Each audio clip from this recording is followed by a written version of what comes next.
This is my journey. Inspired one story at a time, a library of leaders was created. It began as a journey to learn. As time went on, it began to grow. All it needed was a platform, and this podcast was created to listen, to inspire, to share. I am a storyteller, and this is my journey.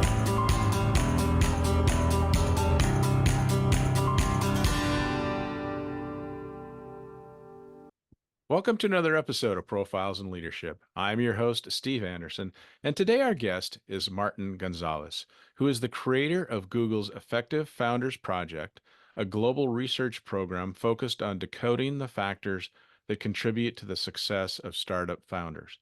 He has a background in organizational psychology and behavioral science, having studied at Columbia University and the London School of Economics. Martin is recognized as a fellow by the Aspen Institute's First Movers Program and as a Thinkers50 Radar awardee for his contributions to shaping the future of management and leadership.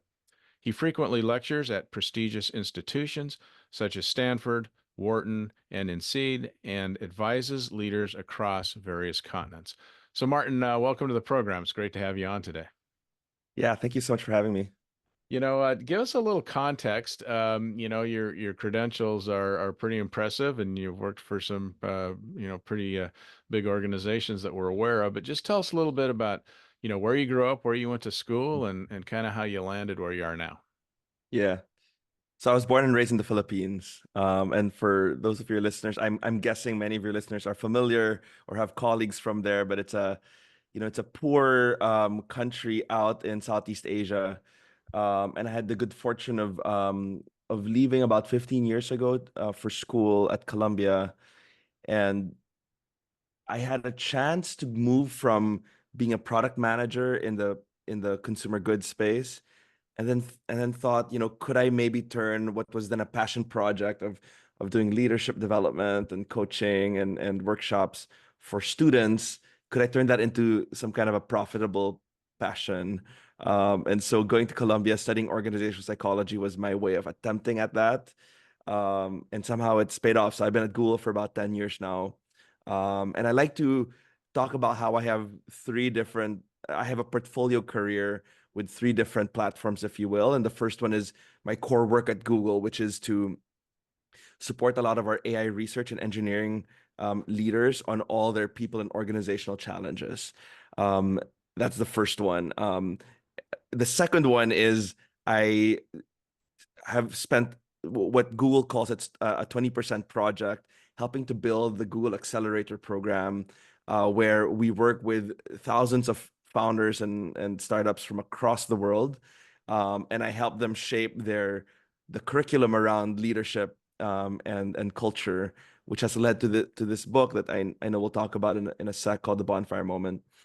The last one is I am a teacher at heart. I come from a family of teachers, and so I spend a lot of time in the classroom, primarily with Stanford and as well with INSEAD and Wharton. But in this space, I'm exposed and collaborate on research around all the many interesting things around entrepreneurship, but also more recently around AI and how it's shaping organizations. I also just real quick before I close off here, I've more recently started to call myself a serial immigrant, given I had, in the 15 years since leaving the Philippines, I had lived in New York and Jakarta and Singapore, Taiwan, and now here in the Bay Area. Wow, that's lots of experiences, that's for sure. Well, the book that you talked about, it's here, right, for those seeing the video, The Bonfire Moment.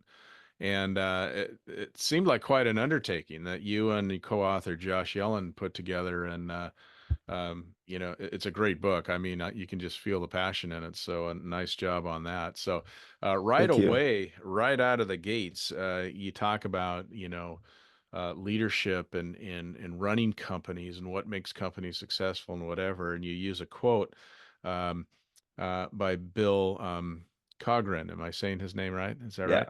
Where he just says, engineering's easy, but people are hard. Yeah. And I think a lot of us can relate to that. So, Yeah. you talk about in the book how 65% of the startups, fail. And why do they fail? A lot of us kind of think, we hear all the time, oh, they just run out of money. or Yeah. they can't keep up with the cash flow because the idea hasn't been able to germinate yet, and then they out of money. But you're actually making the point that that's kind of a misguided assumption, that a lot of it is just because the people aren't cohesive enough and aren't working well enough together, and it's the people that causes the failure. And I should say this is one from my observations in doing this work, but also from a classic study out of Harvard and McKinsey that basically drew this insight out. And that was actually the starting point of then going on this journey with the accelerator program, building this workshop to help address some of these issues. And somehow in the process of piloting it initially in Indonesia, and then later on in Bangalore in India, we realized, wow, there's something here. We're giving founders who don't typically spend any time thinking about the human dynamic of the business, giving them a structured space to confront some of these really emotionally draining, really psychologically costly issues to deal with. As you probably have met many engineers, like, or people who are technical, they'd much rather tinker with their toys and with their code than to deal with the human factor. In fact, in Yeah. many ways, this work is an escape from that. And so we help these people who are building the future of our world, really, to de-risk their efforts through this workshop. Yeah, and I think that you mentioned in the book, and your credentials also, you're kind of in that tech world. But everyone can learn a lot from that, because Yeah. just because you're really smart and really innovative and you have this brilliant mind, it doesn't mean you know how to lead, manage, and inspire people. And as we all know too, you can't be successful by yourself. You need a group and a team around you to do so. So I think it's really, really interesting Yeah. work. Yeah. And I'd say I think there are two errors, right? So error number one is under investing on the people side, and not thinking about how do you bring people along, how do you inspire them to do their best work. I The second kind of error, which we talk about also in the book, which is kind of overdoing it on the other side, which is, can we create a haven for people, make people feel happy?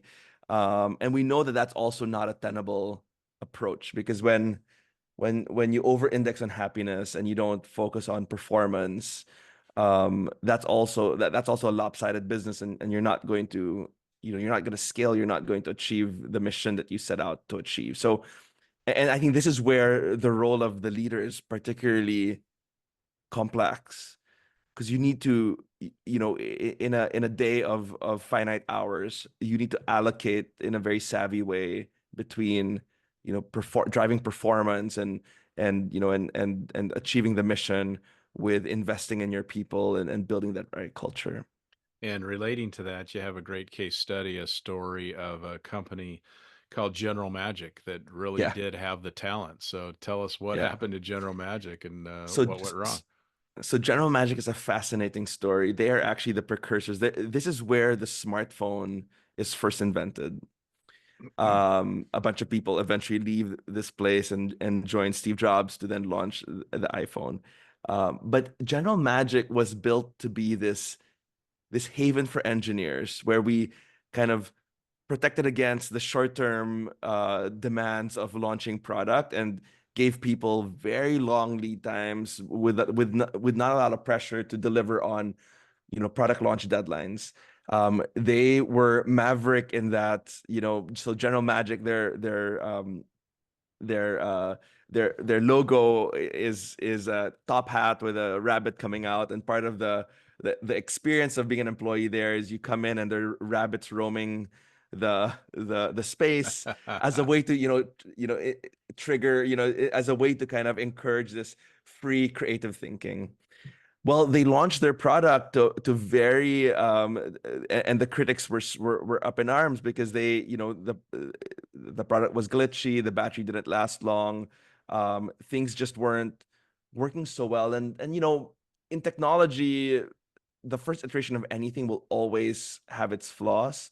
But when the founders of General Magic were asked later on, like, okay, reflecting back, like, what do you think we could have done better?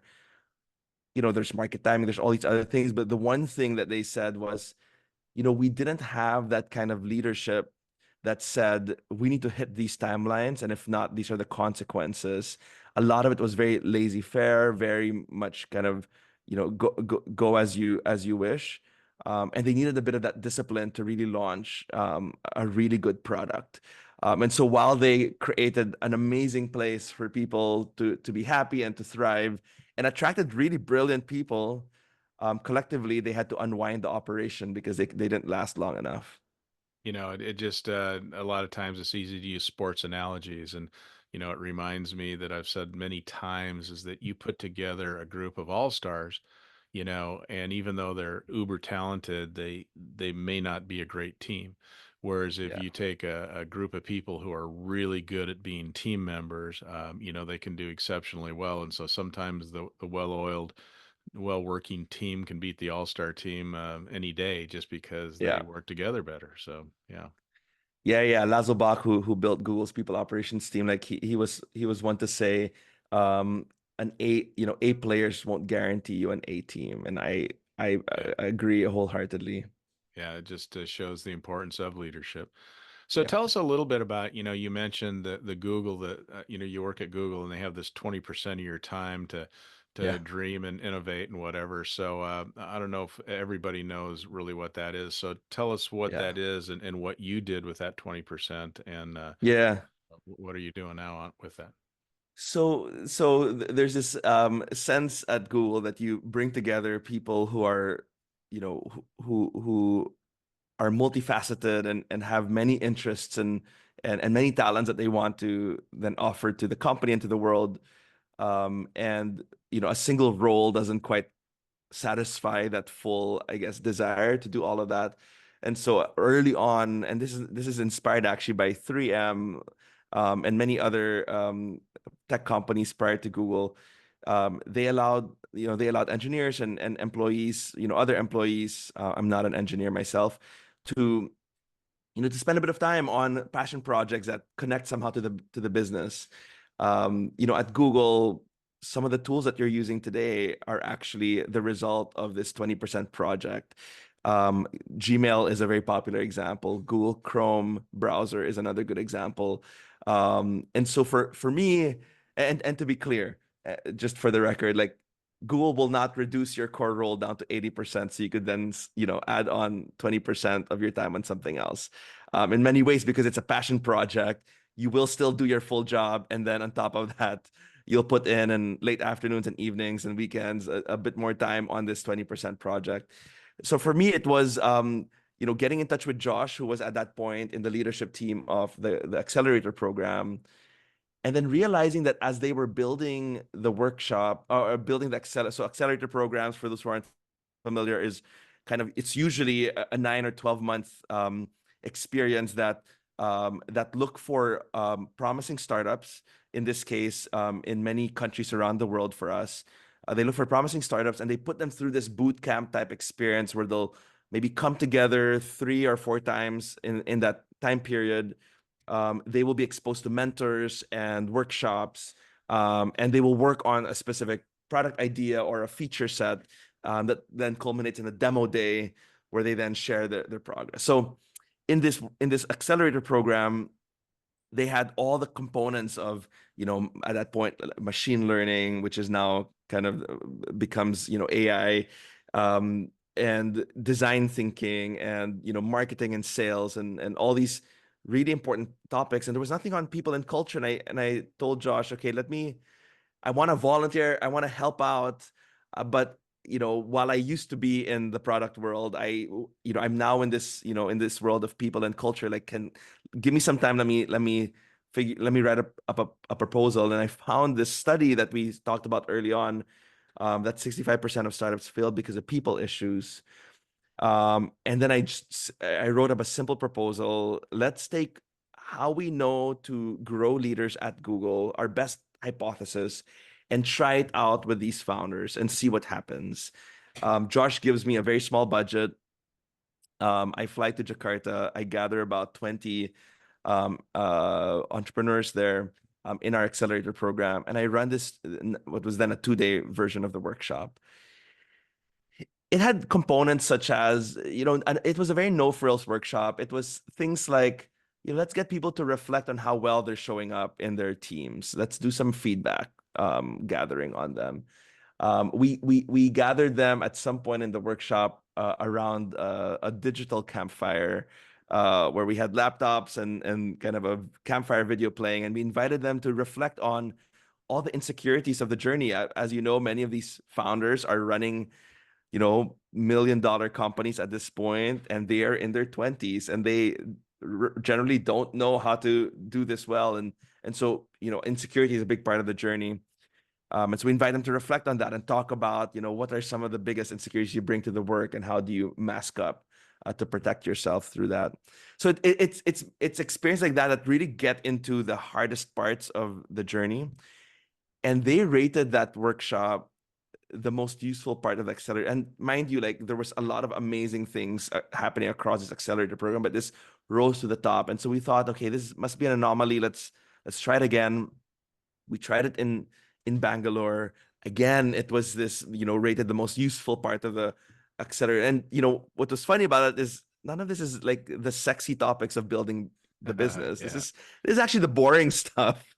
Um, Yeah. and so we then take it to Sao Paulo, and then to Warsaw, and then to Stockholm, to Miami. And at some point we discover that, at some point we're training up facilitators, and we learned that, this program had reached founders in about 70 countries. And at the point where we're, tempted to write the book, we're hearing from founders whenever I remember the first time was when I went to Lagos, oh, sorry, to Johannesburg in South Africa.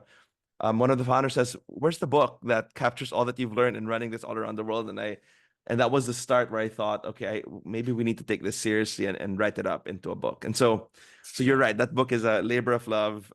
We wrote it with a lot of enthusiasm and a lot of like, how will anyone ever read this? But we've been very happy with the reception so far. Yeah. Well, we're going to talk more and more about it in this interview, but I think it's very transparent, and I think it's very raw and authentic. So I commend you for that.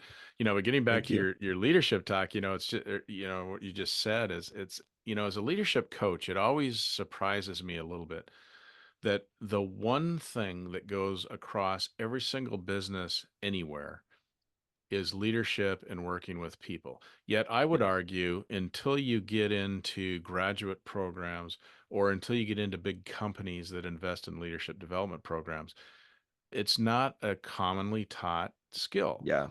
And it's kind of crazy when you think about it, because it's so important, as you found in your research and your discovery, that it's really the key. And whether it's boring or not, because I've had the same experience when you launch into a leadership development program, and people experience it, they're just kind of like, oh my gosh, this is awesome, this is so great, Yeah. what do we and so I'm surprised that maybe it's that people in younger years and undergraduate programs aren't maybe ready yet to hear that and Yeah. understand that and get the bigger picture, but at some Yeah. point they just eat it up, and it's just like it really Yeah. makes a difference. So yeah. And I think some of it is, so in some ways the issues are those, it's in a class of challenges where you believe you have some familiarity with it because, well, I'm a person. I know how I operate. Surely I can figure this out. I don't know how rocket science works, so let me focus my studies on that. And it only becomes real. The difficulty of it only becomes real when you've had some scar tissue about it. When someone leaves your Yeah. team, when you didn't get that promotion, like you almost need a little bit of that to realize, oh, it's not enough to be a person to know how to solve these people issues. Yeah. um what's funny, and I write about this in the book, the language we use as well says a lot. Like, we'll often say it's not rocket science, or within Google, I've heard several times we'll say, um it's HR, it's not ER. um What's ironic about the statement of it's not rocket science is that as a civilization, we're incredibly good at rocket science. We can actually put someone on the moon within like a 2 kilometer radius of, the predicted landing point. But somehow with people issues, we can't seem to predict people nearly as well Yeah. as we can machines. Well, it's not. it's not as intuitive as people think. I agree with you. Language Yeah, means a lot. And I hear a lot of people say, just sit down and talk. Well, I agree that we need to talk more, but how you talk and how you talk to people makes a big difference. And if you don't know how to communicate or you don't know how to resonate with someone who looks at it from a totally different perspective, you just get nowhere. So there are definitely some skills that need to be learned yeah, in leadership for sure. I'm interested with your yeah, immigrant story, and then you've yeah, lived in multiple places all over the world. Um, this may be a general question, but I'm interested of how that experience and whatever has you see leadership in a more international way than say some of us that have just been in the yeah, U.S. all our lives. yeah. I've been thinking a lot about this idea of, what is cultural and what is more universal. Uh-huh. There's a really fascinating study that actually cuts across the US and China, which is not to say that's all of the world, because clearly there's so much more to the world than just US and China. But what was interesting about that study, it was a global study.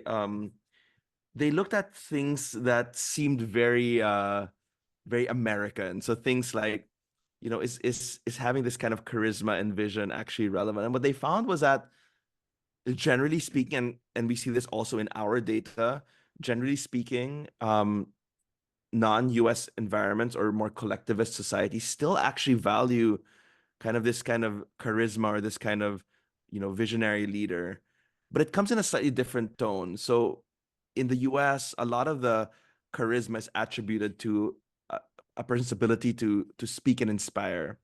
Charisma in kind of in non-US environments or more collectivist societies is more connected to a leader's ability to get things done. And they might not come across as an eloquent, charismatic speaker, but there's charisma in kind of their track record. So there's some difference, but I found that for the most part, a lot of what we solve for in the leadership space actually solves for the human condition, period. Mhm. Um, for example, there's this belief in Silicon Valley that autonomy is an important feature of creating innovative environments. I think that holds true actually across the world.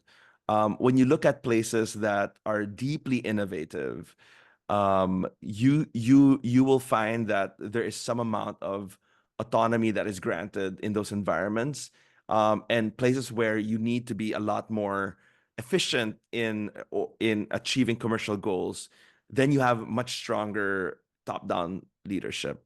An example is so TikTok, which is owned by ByteDance, which is a China-based company.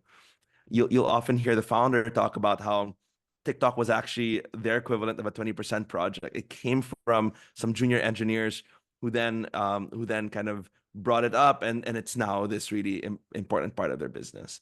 Um, the last thing I would add is one of my collaborators at Wharton, Valentina Asanova, did a fascinating study looking across the world and comparing entrepreneurial activity.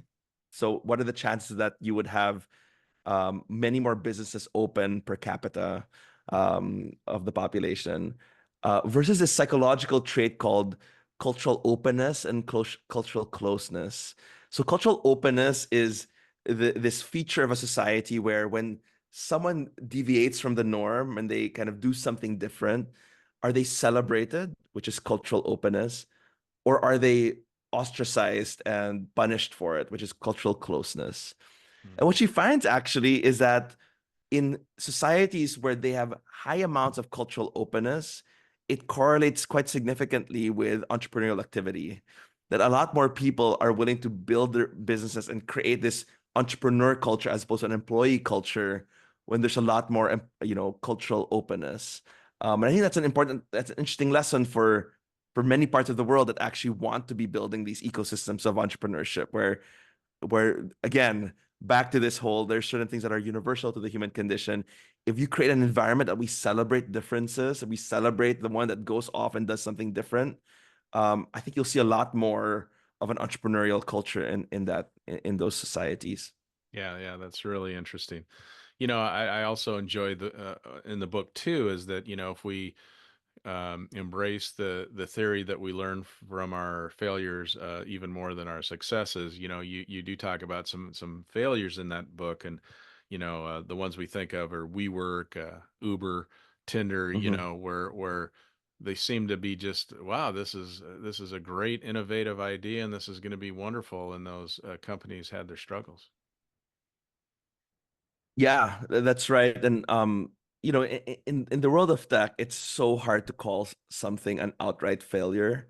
Um, we talked about General Magic. Like, was that a true failure? I'm not sure that you would call it, because that was the precursor to what eventually became a really impressive product, albeit not within General Magic.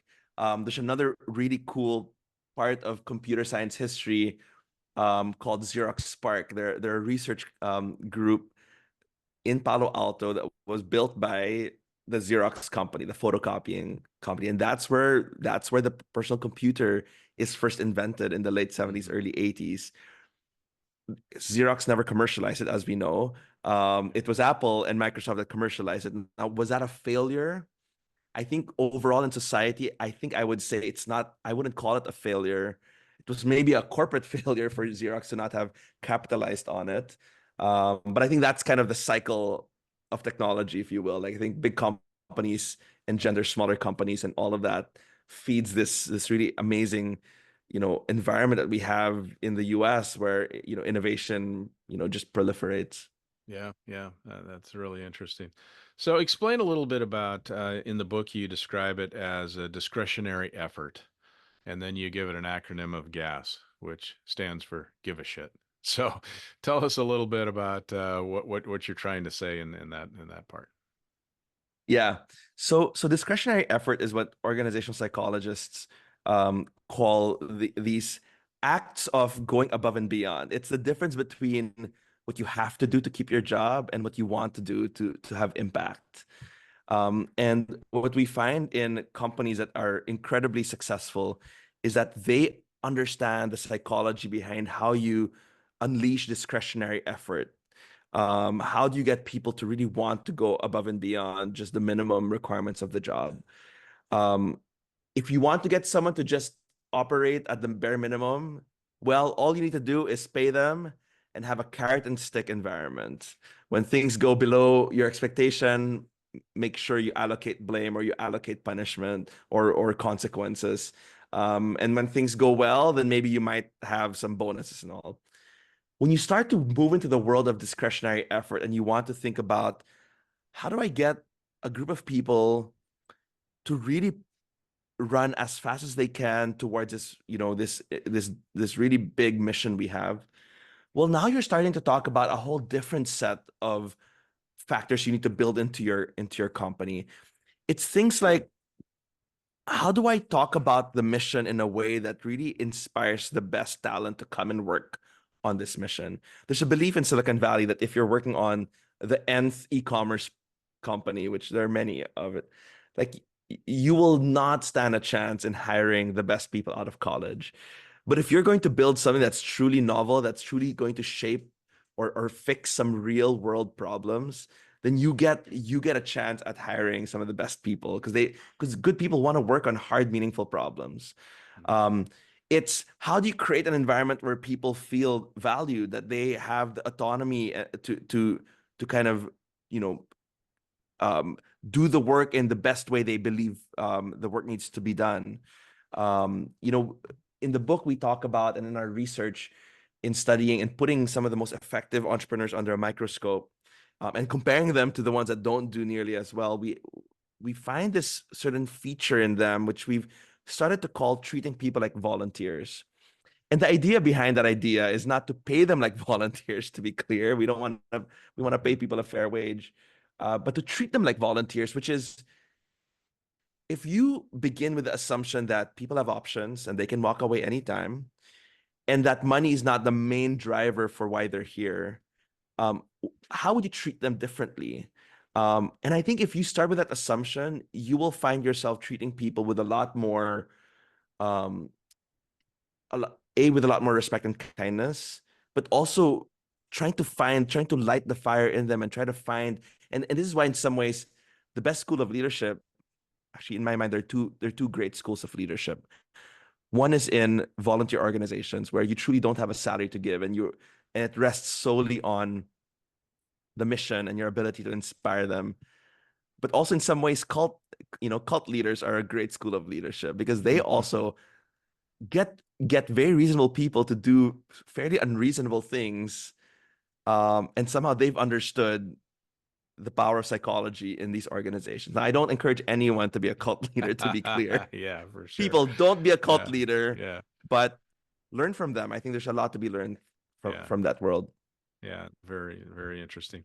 You also talk in the book about these four predictable traps, that take down startups. So why don't you Yeah. just describe those for us quickly so that we understand how businesses get in trouble? Yeah. So the first one is the trap of speed. And the trap of speed says that when you are trying to achieve impossible goals under extreme resource and time constraints, something very predictable happens, which is the short game becomes a lot more of your focus at the risk of losing the long game. Short game issues are launch that product, raise that money, meet those deadlines. It's the task list. Long game issues are things like, are you hiring the right people, and are you going slow and deliberate in how you're bring people on board? Are you addressing the small toxic behaviors that you're seeing that could later on become, you know, the poison to your culture? Are you investing in the team? And so in some ways, the short game needs, strong product. The long game needs a strong team. And to be clear, you need to win both games. You can't just win the long game and lose the short game because there's no game to be to be played at that point. Right, right. But you also can't do the opposite, right? So that's the trap of speed. And we talk about in the chapter this idea of hyperbolic discounting, which is people are incredibly good at valuing things that have benefits in the present. And when the benefits come in the future, we somehow apply a discount factor. It's similar to why it's easier to sell prescription medicine or medicine that helps solve, an acute problem. And it's harder to sell things that are more kind of preventative because then, the benefits come in the future.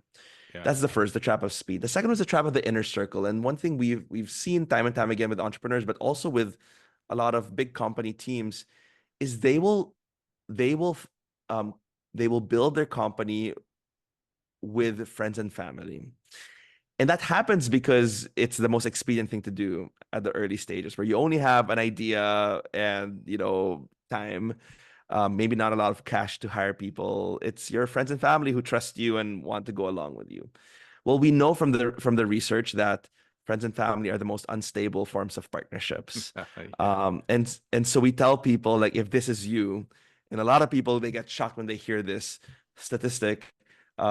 We say, look, there are many successful companies that were started by friends and family, but you need to put in the extra effort to make sure that you build a relationship that can withstand the pressures of the business. The problem with friends and family is that those are very, very expensive relationships. Not only is it a professional relationship, but it's also a personal relationship. So Yeah. the cost is high if things blow up. That's the second one, the trap of the inner circle. And we talk about there how you can create an environment in your team that is not resistant to disagreement because you want, and we can come back to that in a sec. The third one is a trap of the maverick mindset, which is this idea that when very innovative minds look at the human component of the business, they jump to the conclusion that they can apply the same kind of maverick thinking to the product and to apply it also to the people. Unfortunately, people don't evolve nearly as fast as technology does. And so you're Yeah. dealing with actually very old hardware. And we know quite a bit about the human condition. And we see a lot of founders experiment. Look, we're not anti-experimentation. We actually value that a lot. And I think we do need to improve how management is performed. But we also know quite a bit about it already. So for instance, startups are in love with this idea of a hierarchy-free environment. Well, we know from the research that actually a healthy hierarchy can actually give you a lot of upside in terms of commercial attainment, and not a lot of downside in terms of like creativity and cross-pollination of ideas. So and there like there are five different myths. There are things around, building a company based on heroics, um, power sharing, co-CEOs, like those things don't work. And so a few of those other myths. The last one, real quick, is what we call the trap of confidence, um, which I think is a favorite of many of the founders that I work with. The trap of confidence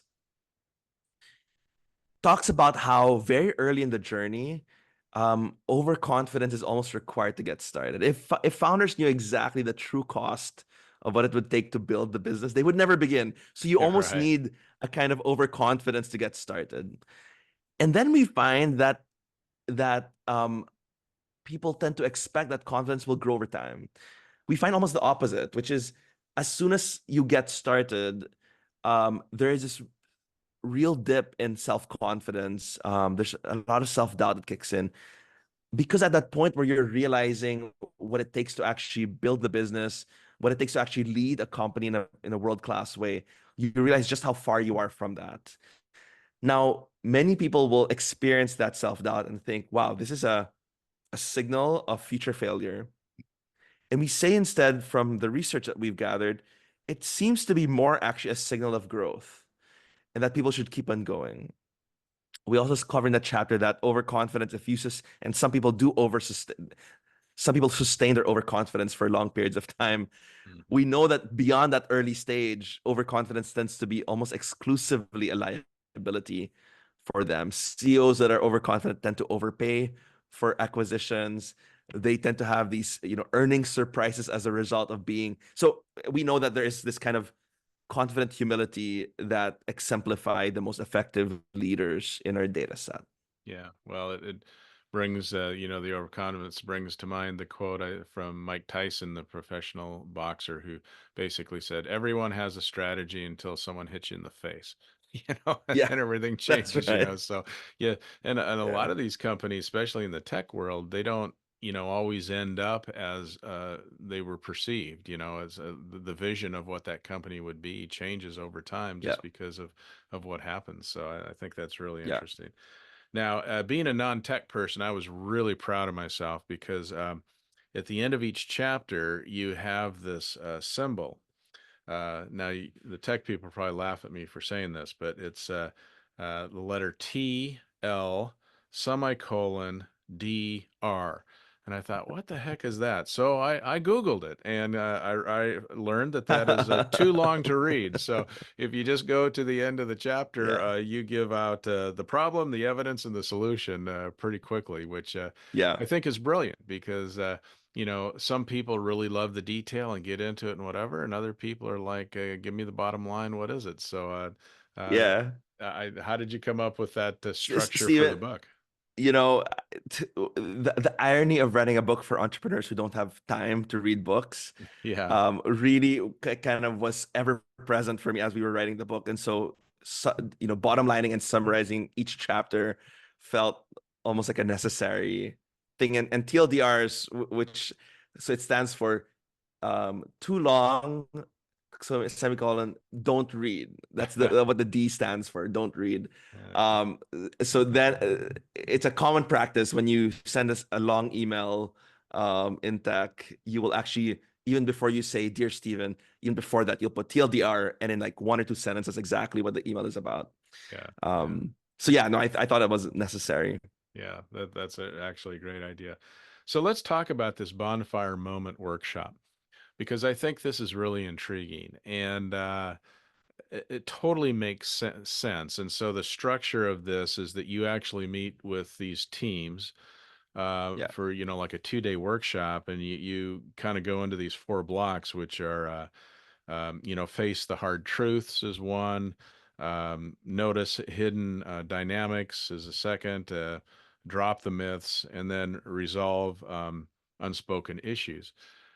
And in reading the book, your description of some of that, it's pretty deep. It's pretty intense. I mean, you're actually getting people to really spill their guts which some people are comfortable with and some aren't. So Yeah. I'm interested in your experience of going around and doing these workshops Yeah. internationally, and what you've learned from that process. Yeah. Yeah, so in the book, so a couple of thoughts. So one is we've actually distilled it down to just now an 8-day, intense 8-day experience. In some ways, I wasn't very happy with the book title, The Bonfire Moment, only because initially I thought, but the bonfire moment, that sounds like a campfire, like kumbaya, kind of Yeah, s'mores and hot choco and blankets, and the experience is almost the opposite of that. It's actually this very uncomfortable, yeah, almost confrontational experience. And in some ways, the way we talk about the idea of a bonfire moment is it's like, and this will lead into the answer to your question. In some ways, when we think of the experience of a startup, it's like you're constantly in the fire. The pressures are so intense. And so the bonfire moment is a day where you step out of that fire together as a team and you examine the fire together, and you bandage up relational wounds, you get back in touch with the mission, and you prepare for that next push. And so it's it is indeed not. I think the reason why founders have found and startup teams have found it really valuable, and they actually rush towards these difficult conversations, because there's no time in the week to talk about these challenges, and it actually for them feels a bit like a release valve. It's kind of their version of a kumbaya experience in a sense, yeah. because everything outside of that day is a lot more intense, and this one changes the intensity. And so they actually embrace it, and I find that so we will tailor it somehow when we go to different environments. Sometimes where alcohol is, well accepted, we'll open some beers or drink some wine while we go through some parts of the experience. And in other environments where they're more reserved, we want to create a lot more of a sense of anonymity in the room, and so sometimes, like, for some parts of the thing, we'll have them go to corners of the room, or we'll even dim the lights so people don't, like, can actually talk about things that, and you can kind of hide in the shadow a little bit. So there's some of those tweaks that we will do, but for the most part, we found this to land in so many different places, and mind you, not just in startup ecosystems around the world, but also in large companies, in nonprofits. We've tried it out as well. And maybe just to give your listeners a sense of the intensity of it, like, we have people fill up this thing we call a user guide. This is in block 2. A user guide, it's this very structured document that asks people to just talk about, okay, well, why are you here? What are the motivations that bring you to this work? How do you get the best and worst out of me? And then if we get into conflict, like, how would we want to resolve this? And if we were to assume that this company fails in the next couple of years because of the relationships in this group, like, what are likely to be those reasons for failure, and how do we maybe plan ahead and mitigate those? Like, those are not easy questions to ask. And that's only by 10 a.m. Right? Yeah, And by yeah. the time you reach like 3 p.m., or by the time you reach like 2 p.m., you're talking about your deepest insecurities. And by the time you get to 4 p.m. in the day, you're being asked to talk about questions such as, well, if I don't grow fast enough for the business, to lead the business effectively, like, what's an appropriate way to offboard me from the company? How do we make sure that there isn't this invisible founder dynamic where there's one person who kind of claims fame to the public while we all work hard deep inside the startup? So it's all these unspoken issues that we culminate into by 4 p.m. And I tell you, like, people ask, okay, so what is success for these things? I mean, on one end, success is that they come out understanding each other more, and there's a sense of cohesion, and almost a sense that you've cleared the air. Another, maybe more controversial form of success is that they decide to walk away from the company, and they decide to be efficient with their capital and with their time, shut the business down, and realize none these issues are insurmountable. We've given it a last push, and we should just go on and build our next. And by the way, that next thing might be the thing that actually succeeds really wildly on the lessons of that company. So I see that actually, as ironic as it sounds, probably not to an investor, but I see it actually as success, because because then they don't waste their time. They don't kind of sustain the business longer than it should be, knowing that they can't make it work out. And and in reading that part in the book, I couldn't help but think, definitely the more you understand each other, the more you communicate, the more you get down to these deeper issues, the better, hopefully things are going to be. But depending on the people in the room, I also thought, man, is there ever a time when it just imploded and it just, you Yeah. got into that discussion and it just went crazy and you couldn't recover it? And I'll say that the times where we've seen people walk away, it actually isn't because people are unwilling to make it work. In the few times that I've seen people just close the business, a lot of it had to do with, did they have the motivation to keep on working on this mission, or the motivation to work on this mission with these people.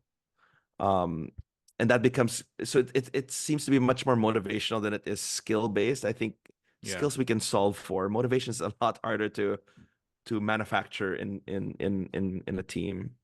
Well, and again, too, in the book, you and Josh, there's a section in there where you two become very, very transparent and kind of spill your guts and talk about Yeah. things that you've struggled with, and you kind of brought up this issue that you had in your earlier career where you had a real insecurity when there were a lot of white males in the room, and dealing with that and Yeah. being an immigrant from the I Philippines and whatever. I thought that was really Yeah. not only powerful to expose that in the book, but also as an example to others how you have to let go of some of those deep-seated things. Yeah. Yeah. I this this probably is the first podcast, and I've done maybe 20 of them. This is the first podcast interview where you actually pulled out that story, because that story is deep in chapter 10. Um, Yeah, and we didn't want to make the book an autobiography, to be clear. Like, this was a straight up management book, but we felt it was valuable at the point in the book where we talk about the need to drop your masks, that we actually shared our own journey of dropping our own masks. yeah, And to your point, yes, like as a new immigrant to the United States, I was in my maybe late 20s at that point. When you grow up in the Philippines, it's so easy to think, wow, I can, I'm on the top of of the heap here. Like, I was crushing it in my career. I was doing really well. And when you come in to a much larger pond and you realize, wow, I am such a small fish here. And my insecurity with my white male colleagues was really born out of the fact that had I had to learn several languages to survive in my job. To live in the Philippines, you need to know English and Tagalog. In my job, I was thrown into the provinces for a period of time, so I learned two other dialects, and then there was French and Spanish and Latin, oddly enough. Um, and I found myself struggling to actually articulate my ideas as quickly and eloquently as my counterparts were, and there was a real sense of insecurity of like, if a colleague of mine had the same goals as I did, he would get there faster. And so I very early on, I told myself, well, I'm just gonna put my head down and work. I'm gonna outwork them all, was kind of the solution, right? Which is not hmm always the most mature solution, but that was my solution as a 20-something-year-old. Um, the part of that story that I think is such an important kind of moment, like transformative moment for me in my own personal journey as a leader, is at a point that I'm coming back to the US about 4 years ago, a colleague of mine calls me out for a microaggression. A black colleague of mine calls me out for a microaggression. And I found my inner voice saying, but I'm one of you. Like, I am an outsider too. Like, I am not, like, I am one of you. It was a moment where my coach at that point very wisely kind of broke how coaches are not supposed to give you advice. They're supposed to just ask you questions. But in yeah, that moment, she kind of broke that rule and just said, Martin, I just need to tell you, like, underdog story of this Filipino kid trying to make it big on the world stage, that's an old story. You are now in a position of power and you can actually lift people up if you chose to. And that was a real growing up moment for me, where I realized, that's right. The new story is that we all actually have some amount of power. And in my position at that point in time, I did have power to make the lives of other people around me better. And by the way, I've had that power ever since I was in my 20s, and I just was overcome with this underdog story. Yeah. So that was such a valuable moment for me. So Yeah. Well, thanks for sharing that, because I do think it shows the vulnerability and the transparency that makes it believable, and so thank you for that. And I do you brought up a coach, and I also saw in the book where you mentioned too that you didn't used to think you needed a coach, or you weren't pro coach, and now you use a coach, and so I'm interested in how you got to that point. yeah. So you Um, just so th- there was a I pause there, so go ahead. yeah, I so I grew up in an environment where so I was asked one time, okay, if you had to have a coach, like what is the kind of coach you want? And my answer was I wanted Robin Williams in Good Will Hunting, the Yeah. kind of therapist who will push Matt Damon to the wall and say, like it'll be okay, like someone who will just wrestle me to the ground. I don't know, maybe that has to do with my upbringing. Maybe there's kind of a part of that is the Catholic I don't know. There's something in my upbringing that kind of thought that was the right way to set me straight. Like you just had to confront me and tell it to me as it is. And then I realized that in the safety of a coaching conversation where it's almost like a structured reflection, it's almost like structured reflection or structured journaling with someone in the room. I found that was actually incredibly helpful to go much deeper into the beliefs and mindsets that created these patterns in my behavior. And yes, I do still believe that there is value in kind of the shock effect that kind of shakes you out of your patterns of behavior. But I think going deep into the reflection is super valuable too. Yeah, yeah, I totally agree. And just as we wind down here too, I think another statement that really resonated with me, which I believe wholeheartedly, is you need to get to the point where you think as a leader and not as a doer. And I think in the tech world, especially too, there's a lot of tasks and there's a lot of things you need to get done and check them off a list. And I got to get to here and got to get to there, but that's limiting. And Yeah. as a leader, you need to think beyond that. So.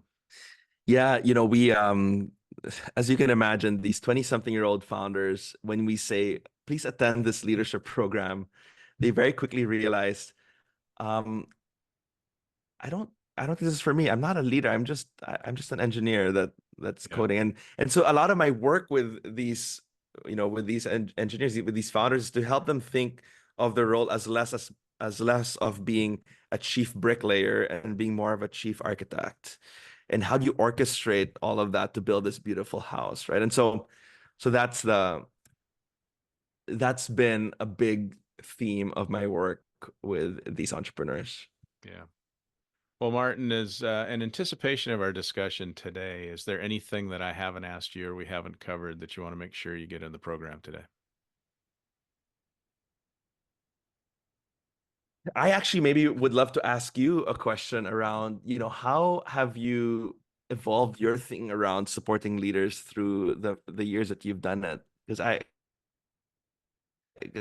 I would love to I guess to exchange notes on that. Well, I always looked at my job as my job was to help other people learn and grow and become leaders themselves. So I think the most important job a leader can do is to help grow other leaders. And through that journey, there's some things that I learned. One was early in my career, I thought I could take anyone, and if I put enough time and energy and mentorship to them and whatever, that they could become a leader. And I think I've changed my opinion on that. Most people have great potential for leadership, but there are a few people that are just wired in a way that they just can't think beyond their own self. And I don't care how much time and energy you put into them, they're just not there. So are those, Yeah. in my opinion, those are the people that you need to respectfully kind of move on, because Yeah. you need teammates that can think for the team and work for the team, and Yeah. so anyway, that's something that I've learned, and it's just yeah, people are generally good, and they want to work for a greater purpose, and they want to get good at what they're doing, and nurturing them and mentoring them, and being positive with them, I think can really help them grow, and really help the team. So it's obviously what I've focused on in my career, and now late in my career, is just being a leadership coach. Is those things are so Yeah. important, and I think it takes us too long to figure out how important they are sometimes. Yeah, I love that, Stephen. It reminds me a bit of this. So there's this adage, right? Know thyself. And Yeah. I think that's incomplete advice. I think that I think to complete the thought or to complete the wisdom, it's know thyself and get over thyself. Yeah. And I think the get over thyself part, a lot of people do struggle with. It reminds me of this study from MIT where they looked at CEOs and they asked the question like, are CEOs actually adapt? Like, can they adapt to different strategic contexts? And what they find is that when they followed a bunch of CEOs, what they find is that if a CEO is a turnaround CEO, they will tend to actually do really terribly in a maintenance mode or in a startup kind of environment. And what you want instead, if you're in the board that's selecting CEOs, you buy a solution by hiring the CEO. So you want an inspiring leader who will build the future. Well, that's a specific CEO that you need to hire. But to ask someone to flex across all those different roles, that is a unicorn, and it tells you a little bit about the limits of adaptability Mhm. in humans. Well, and that's why you need diverse teams, right? Because you've got some people that do things really well, and maybe not as well as other things, and so hopefully someone Yeah, on your team is good with that, and so a yeah, well-developed team is diverse in talents and perspectives, and that's kind of the holy grail everyone's searching for. So anyway. yeah, yeah. Well, Martin, at this time in the interview, I always ask my guests the same common question. So that question is, in relation to leadership, what is a pearl of wisdom that you could leave us with today? So can I take a second to think about it? We can just trim Absolutely. out. Absolutely. Um,